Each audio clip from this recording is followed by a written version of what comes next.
Salve, salve família, bom dia, boa tarde, boa noite. Sejam bem-vindos a mais uma live aqui da Caverna do Morcego. Mais um dia onde a gente vai estar falando sobre leitura e discussão, dando continuidade a este livrinho maravilhoso, A Conquista do Pão, do Piotr Kropotkin, que é o livro que a gente tem debatido nas últimas lives, né? Debatendo ele tanto de uma perspectiva aí, de uma leitura dele, mas também atualizando e trazendo para uma discussão mais próxima dos dias de hoje, né?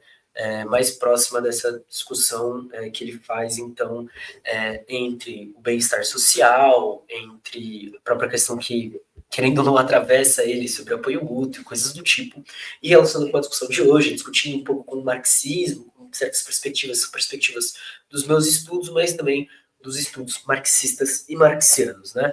Então, de Marx, mas também das pessoas que dão sequência ao pensamento marxista. Show? Eu sou Marcos Morcego, sou comunicador aqui da Caverna do Morcego, tá? Queria lembrar vocês, então, de seguirem a gente nas redes sociais, eu acho que é a primeira coisa, né? Para acompanhar quando tiver vídeo, quando tiver live, quando tiver conteúdo novo, não deixar de dar essa força, mas também para desenrolar os outros projetos que a gente faz, né? Então, primeiro de tudo, queria dar um salve para a Biblioteca Terra Livre. Então, você que ainda não tem o A Conquista do Pão, a gente ainda está no começo do livro, você pode adquirir no site deles, mas se não quiser, você tem vários outros livros, inclusive, galera de BH, vai rolar o lançamento do livro O Estado, também do Kropotkin, lá na Casa Invisível, tá? Então, aproveite e dá essa oportunidade para lá comprar presencialmente, pessoalmente, o seu livro, se você for de BH. Show? Além disso, queria lembrar vocês, então, de que a gente está na revista Clio Operária. Então, você que não conhece, pode conhecer a revista Clio Operária. A gente, além de lives, além de vídeos, a gente também tem aí uma produção textual, que é o foco principal da revista. E é só você pesquisar Clio Operária que você vai ter acesso a esses livros, tá? Não perde essa chance. Esses textos, quer dizer. Mas já que a gente falou de livros, também queria lembrar que a gente tem 20% de desconto nos produtos da Autonomia Literária, tá? Você pode ir lá em hashtag Morcego Autonomia e garantir 20% de desconto nos produtos do site da Autonomia Literária, essa grandiosíssima editora parceira aqui da gente. E, falando em editora, você pode adquirir o meu livro, Por uma Impulso da Sociologia, lá no site da editora Terra 100 Anos. Então também não perde essa oportunidade. Beleza? Curtiu o projeto? Quer apoiar? A gente tem nosso apoio coletivo, apoia.se/Caverna do Morcego, e o nosso Pix, podcastmorcego@gmail.com. A gente está, então, aqui nesse novo modelo de live, que é um modelo gravado, tá? Eu fiz isso por questões de tempo, realmente, que a ideia é conseguir maximizar as discussões sem eu me exaurir, já que eu tenho várias outras atividades para fazer, né? Seja estudar, seja militância, seja trabalho, tem muito mais coisa para fazer. Então, por causa disso, a gente está optando, testando ainda esse novo modelo de lives gravadas. Espero que vocês gostem, espero que vocês curtam. Caso você não tenha acesso ao texto que a gente vai ler hoje, né? Você não precisa ter o livro físico, porque a gente transmite ele aqui, tá? Então daqui a pouco a gente vai vir e vai transmitir esse texto aqui para vocês. Então não tem problema quanto a isso. Mas também queria lembrar que você pode acessar o nosso Drive e ter acesso a esse texto. Nas nossas redes sociais ele está no link da bio, assim como na Twitch, que vocês também devem estar recebendo esse vídeo aí na Twitch. E no YouTube ele está no link da descrição. Então você pode acessar diretamente pela descrição. Beleza? Show? Da hora? Legal? É isso. Não vou me estender muito nessa abertura. Eu acho que a gente está sempre falando as coisas, sempre discutindo as coisas, a gente pode ir diretamente para o texto. Só deixa eu beber um pouquinho de água, que é importante, né? Não se esqueçam de se hidratar. Vocês sabem, né? Eu comecei esse modelo, inclusive, porque eu estava doente, eu tô me recuperando agora. Agora que eu tô ficando bonzinho. Então, por favor, se cuidem. Abri meu livro aqui, né? Meu livro físico. Vou abrir aqui o PDF, então, também. E é isso.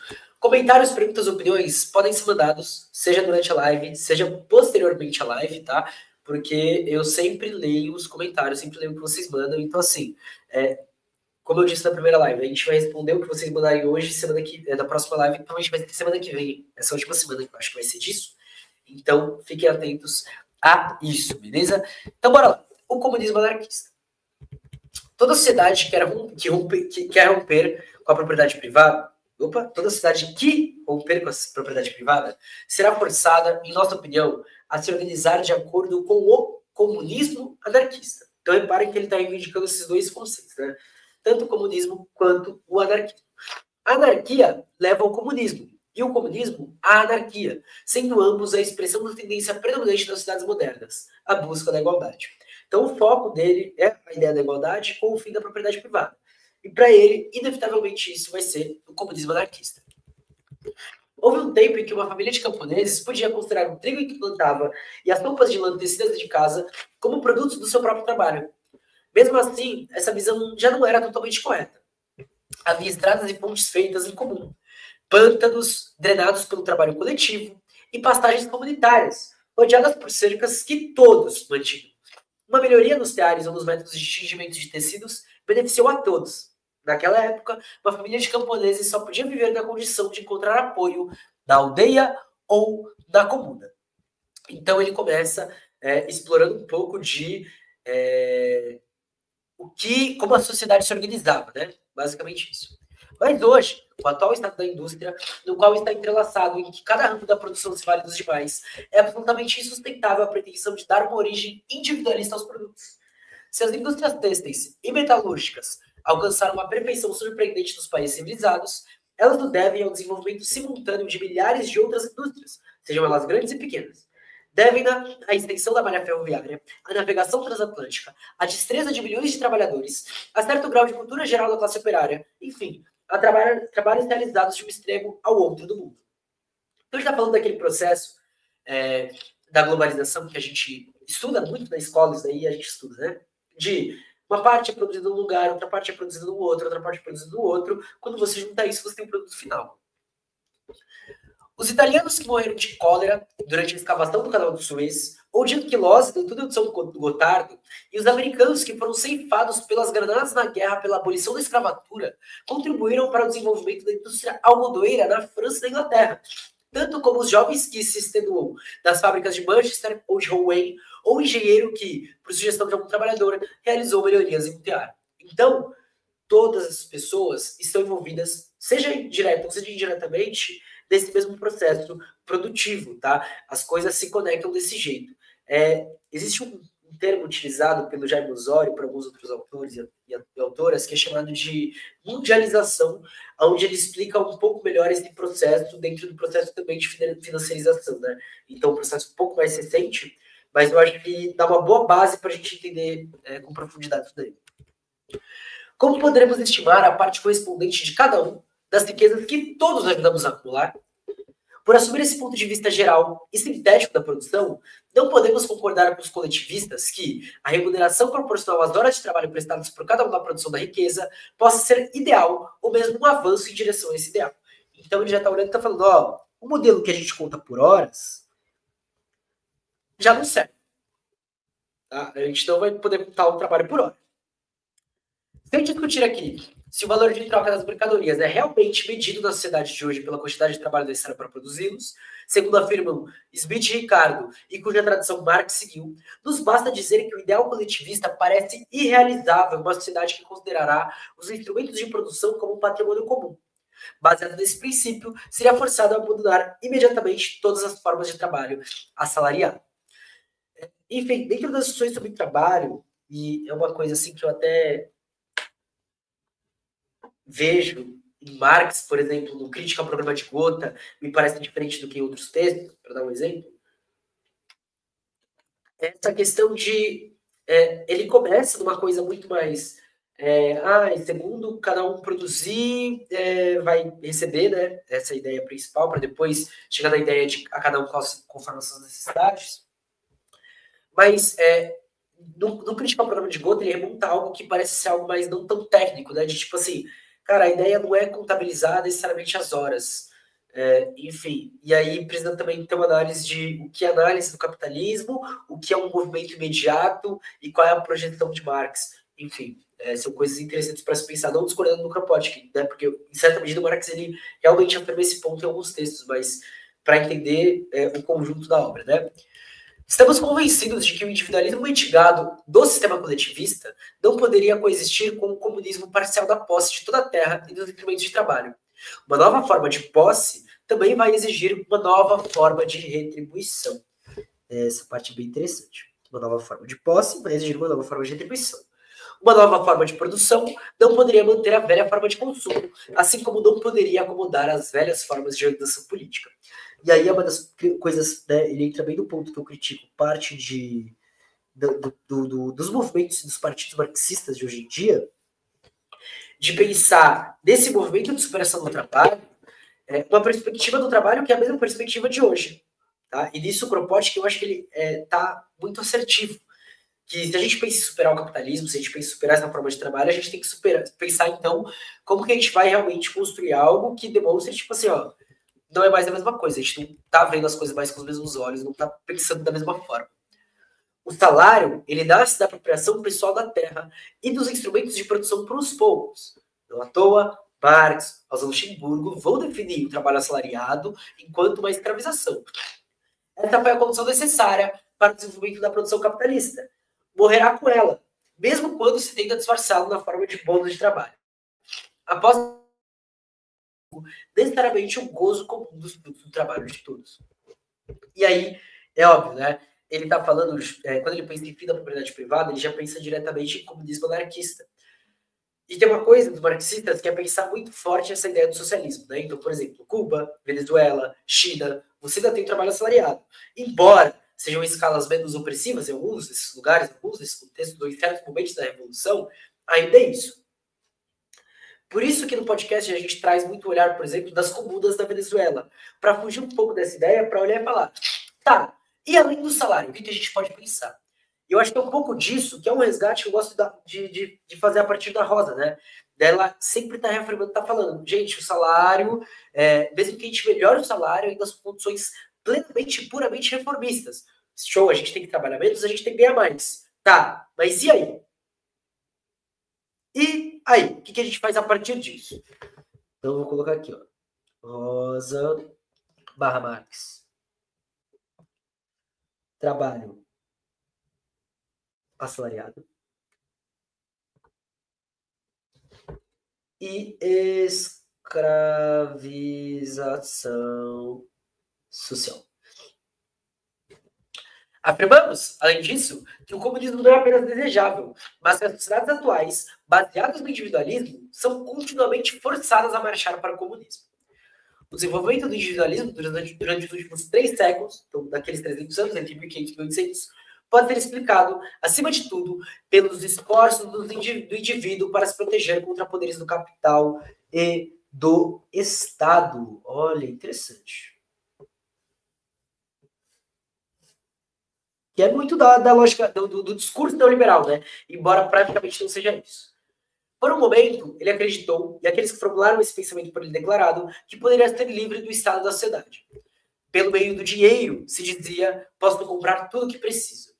Porém, o indivíduo tomou um caminho equivocado, e a história moderna o ensinou a reconhecer que, sem a ajuda de todos, ele nada pode fazer, mesmo com seus cofres cheios de ouro. Exceto enfim. A burguesia discorda muito disso daí, ela mostra que dá para discordar disso daí. Beleza. De fato, ao lado dessa corrente individualista, vemos ao longo da história moderna a tendência, por um lado, de reter o que resta do comunismo parcial da antiguidade e, por outro lado, de restabelecer o princípio comunista nas milhares de manifestações da vida. Assim que as comunas do século X, XI e XII conseguiram se emancipar do senhor, laico ou religioso, deram imediatamente extensão ao trabalho comum e ao consumo comum. A cidade, e não pessoas privadas, fretava navios e despachava suas caravanas para o comércio distante, cujo benefício era dirigido a todos e não para alguns indivíduos. Também comprava provisões para seus habitantes. Os vestígios dessas instituições foram mantidos até o século XIX, e os povos, piedosamente, preservam sua memória em suas lendas. E é engraçado, né? Ele está falando aqui, obviamente, de uma situação mais voltada para o olhar da Europa, né? Enquanto isso, aqui, por exemplo, no Brasil, a gente tem uma tradição muito mais antiga disso, e uma coisa que se mantém muito mais forte, hoje, inclusive, em determinadas sociedades, né? E aí dizer, tudo isso desapareceu lá. Contudo, a comuna rural ainda luta para manter os últimos vestígios desse comunismo e consegue, desde que o Estado não venha e lance sua pesada espada da balança. E óbvio, né? E aí o que entra para dimensionar isso, geralmente, é a Força Armada do Estado, que é justamente o que a gente tem afirmado dentro do nosso live da ditadura, dentro da nossa defesa dos nossos territórios, das nossas formas de vida e do mundo, inclusive, que a gente deseja, né? Que a fita e o problema é esta ligação entre Estado, burguesia, políticos e o exército. Ao mesmo tempo, novas organizações baseadas no mesmo princípio, a cada um segundo suas necessidades, surgem sob 1000 aspectos diferentes, pois, sem certa dose de comunismo, as sociedades atuais não podem sobreviver. Apesar da virada estreitamente egoísta que a produção de mercadorias deu às mentes, a tendência comunista se revela a cada momento e permeia nossas relações em todas as formas. Inclusive, eu acho que talvez seja uma das coisas, né, quando a gente olha as atualizações constantes do sistema capitalista, elas são sempre muito fortes nesse sentido de reforçar o individualismo, né? O neoliberalismo, por exemplo, é um impulso enorme nesse sentido. A ponte, cuja passagem era paga pelos transeuntes, tornou-se de uso comum. A estrada asfaltada, que antes era paga pelo quilômetro, agora só existe no Oriente. Museus, bibliotecas gratuitas, escolas gratuitas, refeições comuns para crianças, parques e jardins abertos a todos, as ruas pavimentadas e iluminadas abertas a todos, água enviada às residências com tendência geral a ignorar a quantidade consumida. Tantas instituições que partem do princípio, pegue aquilo que precisa. Algo que o neoliberalismo veio para rapidar, né? O colonialismo aqui da América Latina já fazia isso. E o neoliberalismo ele veio para olhar para a sociedade global e falar: opa, fomos demais. Os bondes e ferrovias já possuem passe mensal anual, independentemente do número de viagens. E, recentemente, uma nação inteira, a Hungria, introduziu um bilhete por zonas em sua rede ferroviária que permite viajar 500 ou 1000 quilômetros pelo mesmo preço. E hoje a gente já fala de tarifa zero. É um pequeno passo até ter um preço uniforme, tal como acontece nos Correios. Que é uma coisa que estão tentando acabar, inclusive. Aqui no Brasil, por exemplo, já destruíram isso, né? Que a distância não importa, né? Tem um preço mínimo conforme o peso e tal, não sei o quê, conforme as condições de envio, né? Em todas as inovações e outras 1000, existe a tendência a não medir o consumo individual. Há quem quer viajar 1000 léguas e outras apenas 500. Essas são necessidades pessoais e não há razão para cobrar o dobro do que o outro apenas porque é duas vezes mais intensa sua necessidade. Esses são os fenômenos que se manifestam até as nossas cidades individualistas. E aí ele fala nessa questão de ainda são necessidades humanas. E é isso que importa.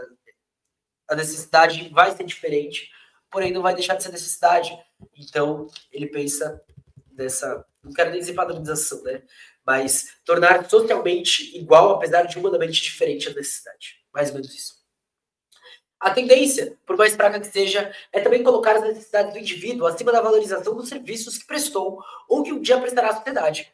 Passamos a considerar a sociedade como um todo. Cada parte está intimamente ligada à outra, às outras que o serviço prestado a tal e tal indivíduo é um serviço prestado a todos. No episódio do podcast com o Dani Santini, a gente falou sobre o novo livro dele, né? Sobre Tarifa Zero, que saiu pela Autonomia Literária, e você pode comprar com 20% de desconto. E dentro disso, eu trouxe um texto chamado Trabalhar ficou cansativo, Transporte ficou cansativo, enfim, algumas perguntas assim, é o título do texto, lá na revista Clima Operário. E uma das primeiras frases que eu lanço é uma frase do Dani Santini, né? Que ele se pergunta, ele fala, pô, se a gente implementar a tarifa zero, vão ter tantas coisas boas.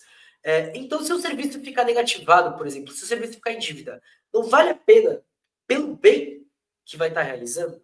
Tipo, dane-se que é dívida. O que importa é a gente estar vivendo bem. Eu acho que é uma grande pergunta, tá? Quando você vai para uma biblioteca pública, não a Biblioteca Nacional de Paris, por exemplo, mas digamos que seja de Londres ou Berlim, o bibliotecário não pergunta quais serviços você prestou à sociedade para lhe dar o livro, ou os 50 livros que você pediu.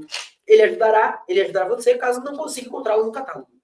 Por uma taxa de entrada uniforme, muito frequentemente o que se prefere é uma contribuição na forma de trabalho, já que a sociedade científica ela abre seus museus, seus jardins, suas bibliotecas, seus laboratórios, seus festivais anuais, a cada um dos seus membros, seja ele um Darwin ou um simples simpatizante. É uma coisa que acontece aqui onde eu moro, né? A gente tem uma biblioteca pública, onde para você ir lá ler, você não paga nada. A ideia só é você formar uma comunidade e continuar alimentando aquele espaço com as atividades culturais que rolam ali. Show?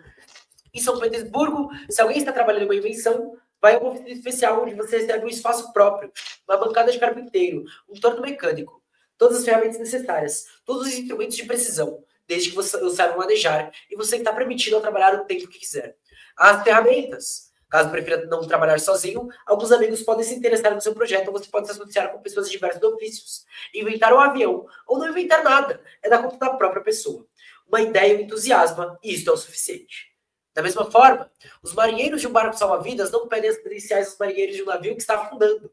Eles se lançam ao barco, arriscam suas vidas em ondas violentas e às vezes morrem para salvar homens que eles nem mesmo conhecem. E por que precisaria conhecê-los? Eles são seres humanos e necessitam da nossa ajuda. Isso é o suficiente. Seus direitos estão garantidos. Salvos. É basicamente isso. Então, o discurso colocado pelo Kropotkin de que a sociedade humana e em apoio mútuo também não humana está acima de qualquer coisa. E eu gosto dessa perspectiva, que é uma perspectiva de quando a gente olha para o sistema de tipo assim, não importa o dinheiro. Literalmente, não importa. As coisas estão aí, velho. Por que a gente precisa de algo que diga se a gente pode ter acesso ou não, sendo que as coisas estão aí? Sendo que a comunidade global, inclusive a não humana, criou essas coisas. Ou, né, a sociedade não humana não cria, né? Então, produziu ou estava ali essas coisas. Enfim, sei lá. Essa é a tendência eminentemente comunista, que está surgindo em todos os lugares, em todos os aspectos possíveis, mesmo dentro de nossas sociedades que pregam o individualismo. Suponha que amanhã, uma de nossas grandes cidades, tão egoísta nos tempos normais, seja visitada por alguma calamidade. Um cerco, por exemplo.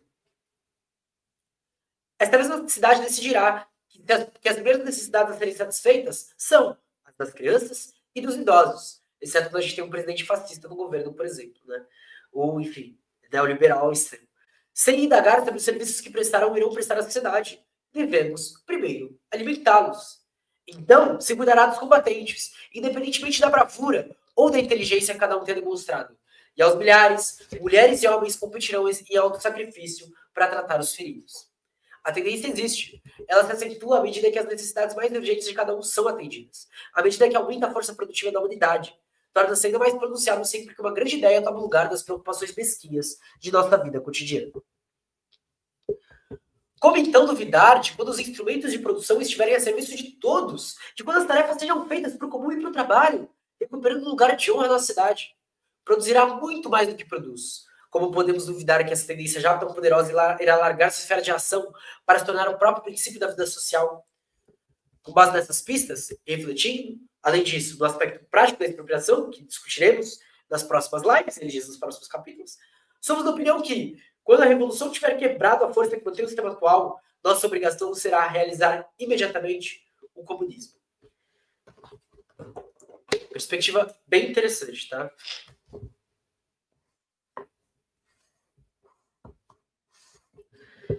Mas nosso comunismo não é nem dos palansterianos, nem dos teóricos autoritários alemães. É do comunismo anarquista, o comunismo sem governo, o dos homens livres. Essa é a síntese dos dois objetivos perseguidos pela humanidade ao longo dos tempos: a liberdade econômica e a liberdade política. E reparem que, por liberdade econômica, ele fala uma sociedade sem dinheiro. E por liberdade política, uma sociedade sem governo.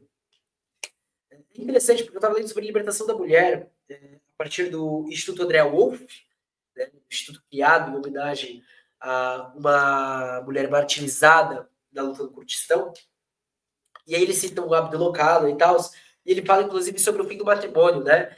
E aí ele fala, bom, se vocês não quiserem deixar de casar, tudo bem, podem casar, ou podem continuar o casamento de vocês. Só que esse entendimento da liberdade vem também pelo fim da instituição, às vezes. Né?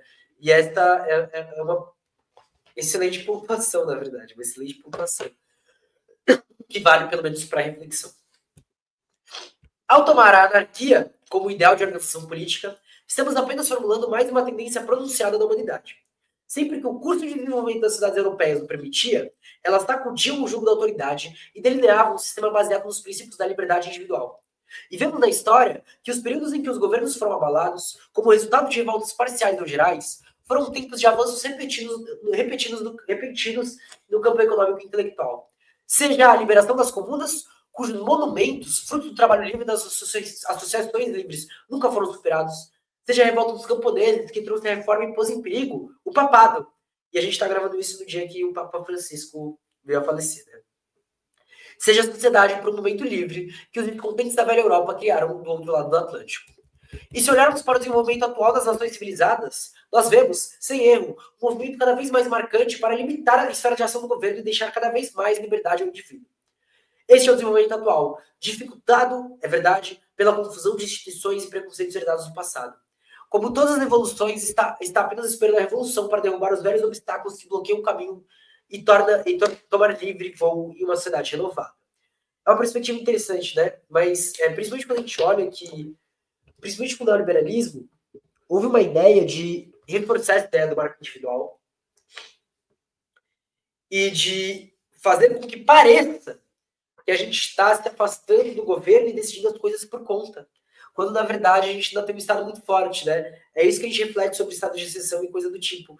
O que eu acho que é uma perspectiva interessante, porque entra diretamente em choque com essa ideia do individualismo geral. E aí eu gosto da Silvia Federici, que ela faz uma crítica muito próxima ao Marx, que é essa ideia de como se as coisas estivessem sempre em constante progresso, constante evolução, quando, na verdade, não é bem assim. E eu acho que tanto o Marx quanto o Kropotkin, eles têm essa noção. Só que eles têm um compromisso meio que panfletário também, saca? E eu falo muito isso porque a Rosa Luxemburgo, por exemplo, ela tem texto onde ela debate isso, e ela tem panfletos onde ela, mas a gente tem que fazer isso porque tá chegando, é inevitável, não sei o que, blá, blá, blá, blá. Quando, na verdade, a linha teórica dela defende que aquilo não é inevitável, né? Mas tem horas que você precisa reafirmar isso, seja para consigo mesmo, seja para as pessoas que estão em luta, né?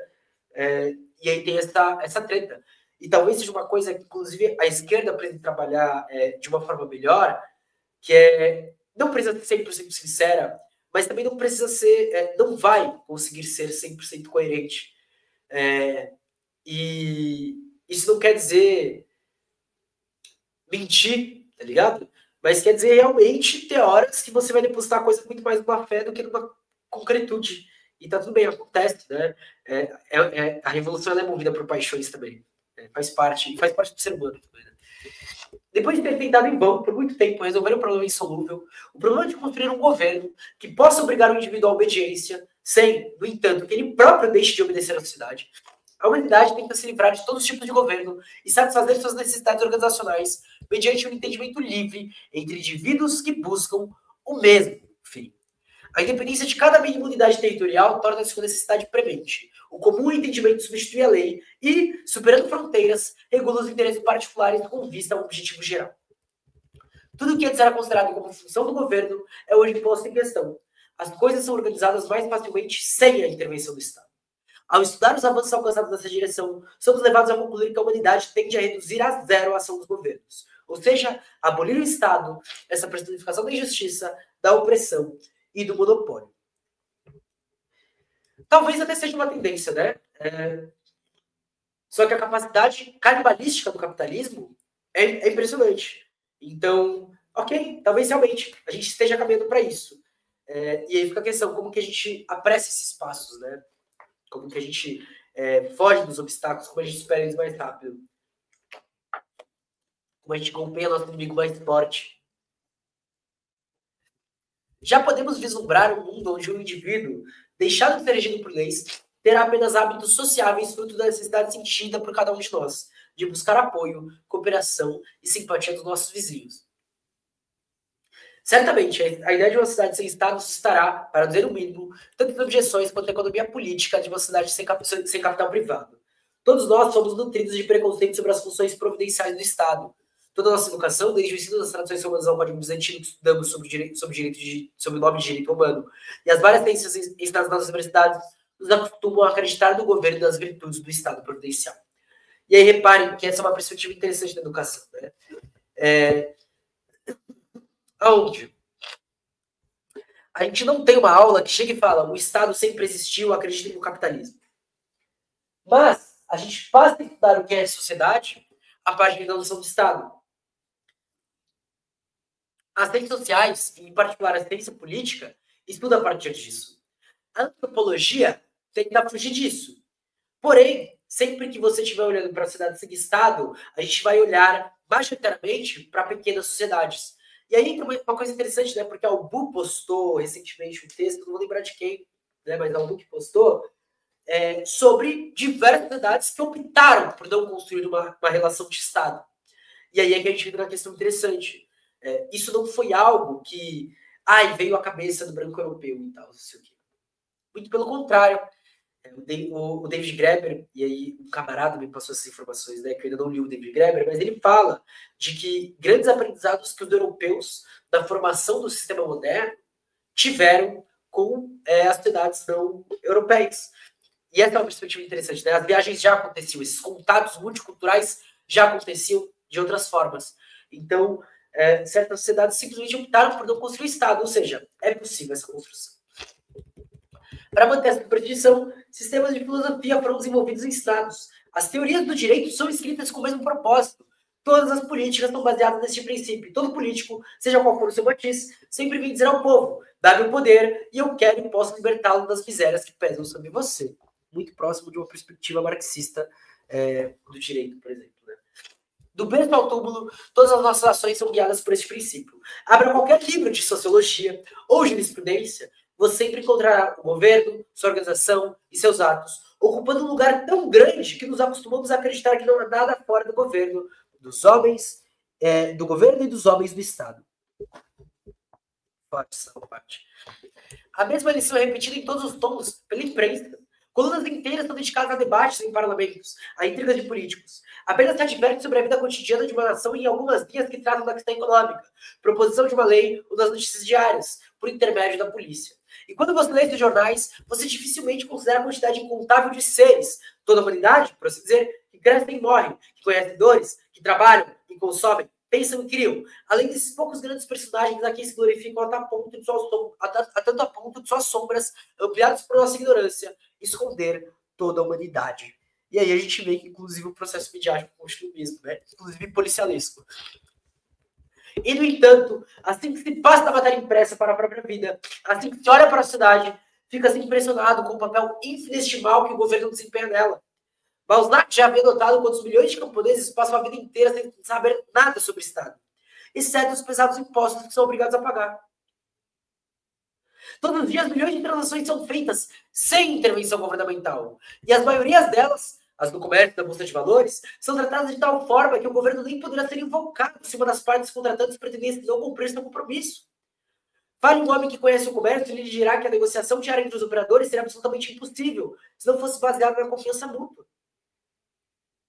O hábito de cumprir a palavra, o desejo de não perder o crédito, é mais do que suficiente para manter essa relativa honestidade, a honestidade comercial.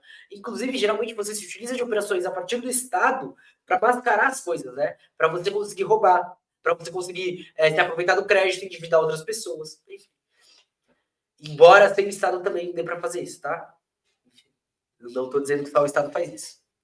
Aquele que não sente o menor remorso por envenenar seus clientes com drogas nojentas, cobertas de rótulos pomposos, tem a honra de cumprir seus compromissos. Agora, se essa moralidade relativa foi incapaz de desenvolver mesmo suas funções presentes, enquanto o enriquecimento é o único motivo e o único objetivo, não podemos duvidar em progredir rapidamente assim que a apropriação dos frutos do trabalho não for mais base da sociedade? Pô, então se uma das coisas que faz isso é a ideia do lucro, do enriquecimento, se a apropriação do fruto do trabalho não for o foco da sociedade, não for a base, não for o centro dela, é uma questão de pergunta político-cultural, ligado? Eu acho que esse é o ponto que o Capote está o tempo todo jogando na nossa cara, né? Outra característica marcante, que caracteriza especialmente a nossa geração, fala ainda mais a favor das nossas ideias. É o crescimento contínuo dos empreendimentos devido à iniciativa privada e do desenvolvimento prodigioso de grupos livres de todos os tipos. A gente vai discutir isso mais pra frente também. Basta dizer aqui que esses fatos são numerosos e tão habituais que constituem a essência da segunda metade deste século, ainda que os escritores do socialismo e da política os ignorem, preferindo sempre falar das funções do governo. Essas organizações livres, infinitamente variadas, são produtos naturais. Elas crescem tão rapidamente e se agrupam tão facilmente e são um resultado tão necessário do aumento contínuo das necessidades dos homens civilizados e, por fim, substituem a interferência do governo de maneira tão vantajosa. Devemos reconhecer neles um fator cada vez mais importante na vida das sociedades. Se ainda não se estenderam ao conjunto das manifestações da vida, é porque encontraram um obstáculo indisponível na miséria do trabalhador, nas casas da sociedade atual, da apropriação privada do capital, do Estado. Remova esses obstáculos e você os verá cobrir o imenso campo de atividade dos homens civilizados. A história dos últimos 50 anos forneceu a prova viva da incapacidade do governo representativo de desempenhar as funções que lhe foram confiadas. E cada ano que passa a gente vê mais isso. O século XIX será um dia citado como a época do fracasso do parlamentarismo. E o século XXI, 20 para o 21, do presidencialismo. Mas essa impotência se torna tão óbvia para todos que as falhas do parlamentarismo e os vícios fundamentais do princípio representativo são tão marcantes que os poucos pensadores que os criticaram, e a gente teve o próprio John Stuart Mill e Leverdace, tiveram apenas que expressar um descontentamento popular. Com efeito, não podemos imaginar que é um absurdo citar alguns homens e dizer-lhes: fazem leis regulando todas as esferas de nossas vidas, mesmo quando nenhum de vocês conhece nada sobre elas. Começamos a entender que o governo da maioria significa abandonar todos os negócios do país aos que compõem as maiorias. É dizer aos oportunistas, na Câmara dos Deputados e nos comícios, em uma palavra, aos que não têm opinião. A humanidade está procurando e já encontra novos caminhos. A União Postal Internacional, sindicatos ferroviários e as sociedades científicas nos dão exemplos de soluções encontradas por meio da livre associação, ao invés da lei. Então, reparem que ele substitui, inclusive, essa operação jurídica pela própria livre associação dos trabalhadores. Isso é uma perspectiva interessante, que para você depende muito do trabalho agora, né? Óbvio. Mas eu não vou contrapor isso daí, porque eu acho que é interessante a gente pensar e falar, tá bom, aqui a gente tem uma alternativa a isso, né? A gente vai ter uma alternativa colocada pelo Exército da Libertação Nacional, por exemplo, a gente vai ter uma perspectiva colocada dentro da Comuna de Paris, a gente vai ter no Vietnã, na China, na Venezuela, em Cuba, a gente também vai ter em Rojava, e aí a gente pode, tem que buscar e fazer uma relação entre elas, entender o que está acontecendo, entender o que deu melhor, o que deu mais errado, por que deu certo, aonde deu certo, quando, por quê, enfim, tudo isso. Hoje, quando grupos espalhados pelo mundo querem se organizar para algum fim, eles não nomeiam mais um parlamento internacional de deputados que são bons em fazer tudo e aqui se diz, vote nas leis que nós obedeceremos. Quando você não pode chegar ao entendimento diretamente ou por correspondência, você envia delegados que conhecem a questão especial a ser tratada e diz a ele, tente chegar ao entendimento sobre tal questão e depois volte. Não com uma lei em seu bolso, mas com uma proposta de acordo que aceitaremos ou não. E que é algo que é feito geralmente pelos movimentos sociais, né? Onde o movimento vai para cima, elege uma pessoa para ir lá na frente e pegar a proposta e trazer depois para uma análise. E é geralmente quando os oportunistas aparecem, né? Onde eles tentam fazer os acordos por cima das decisões feitas coletivamente. Mas daí o rompimento fica claro também entre movimento e oportunistas, né? Isso é uma coisa interessante. Mas é interessante para a gente pensar dentro da própria ideia de esquerda, tá? A nossa ficha não está na pessoa que a gente elege, embora a gente possa eleger a pessoa para ir para o parlamento, por exemplo. Mas a nossa ficha vai estar na capacidade reivindicativa de pressionar e colocar força para olhar e falar, isso é o que a gente quer. Ou é isso ou é nada. É assim que as grandes empresas industriais, as sociedades científicas, as associações de todos os tipos que já cobrem a Europa e os Estados Unidos. E é assim que uma sociedade livre deve agir. É assim que agem as grandes empresas, né? Para efetuar a expropriação, será absolutamente impossível para ela ser organizada segundo o princípio de representação parlamentar. Uma sociedade baseada na servidão poderia chegar perto da monarquia absoluta. Uma sociedade baseada no trabalho assalariado e na exploração das massas pelos detentores do capital se adequa ao parlamentarismo. Mas uma sociedade livre, voltando à posse do patrimônio comum, terá que buscar no agrupamento livre, na livre federação dos grupos, uma nova organização que se adapte à nova fase econômica da história. E aí, reparem, né? Ele fala de livre associação, fala de livre federação, fala de agrupamento livre, fala de tudo isso, mas ele não dá um formato. Vai ter que se adaptar à nova fase econômica da história. Cada fase econômica tem sua fase política correspondente. E será impossível tocar na propriedade se ao mesmo tempo encontrar um novo modo de vida política. E aí, talvez, esse seja o ponto do socialismo, né? Que o socialismo, ele até tenta tocar na parte econômica, mas ele tem dificuldade em transformação política. Não só por questões internas ou por questões das pessoas que realizam essa revolução ou que constroem o socialismo, né? Mas pelas próprias condições históricas nas quais se encontram. Então é novamente daquele entendimento da Rosa falando sobre o Lenin, né? De não olhar e falar, porque vocês são um lixo, porque vocês não conseguiram e tal, isso aqui. Não, mas é de entender os limites que foram impostos. Justamente para que a gente saiba superá-los caso a gente encontre eles, caso a gente enfrente eles. Justamente para que, se a gente for pensar em comunismo direto, a gente imagine que vão ter novos obstáculos nesse processo. E eles estão sendo realizados por várias cidades que já estão tentando isso.